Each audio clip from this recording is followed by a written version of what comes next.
আমার শরীরটা বেশি ভালো না, কালকে তুই স্কুলে যাইস না।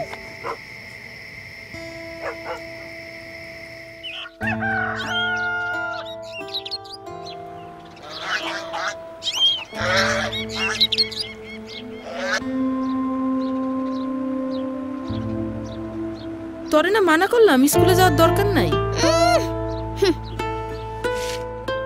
কিরে তোর মার না শরীর খারাপ?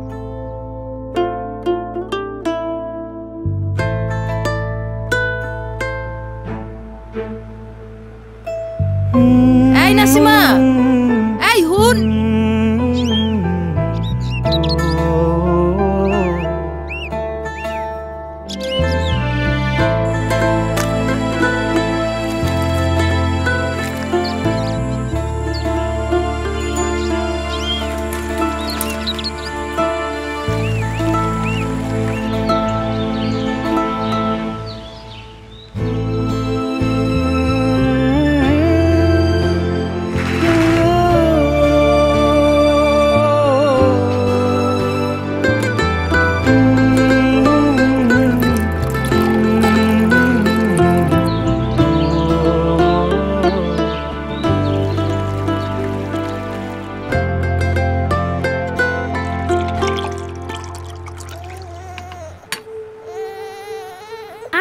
স্কুলে না যাইতে, স্কুলে না গেলে তোরে পানি কেমনে খাওয়াইতাম?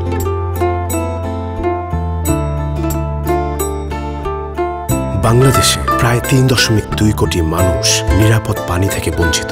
এর মধ্যে সবথেকে বেশি ঝুঁকির মধ্যে রয়েছে শিশুরা। গড়ে প্রতি বছর ১ লক্ষ শিশু মারা যাচ্ছে পানিবাহিত রোগের কারণে। এই বছর পিওরিট এবং জাগো ফাউন্ডেশনের যৌথ উদ্যোগে চাচারা ইউনিয়নের ও বোয়ালমারী সরকারি প্রাথমিক বিদ্যালয়ে শুরু হয়েছে নিরাপদ পানির সরবরাহ নিশ্চিত করার যাত্রা। উদ্দেশ্য একটাই, প্রতিটি শিশু যেন পায় নিরাপদ পানির সুরক্ষা।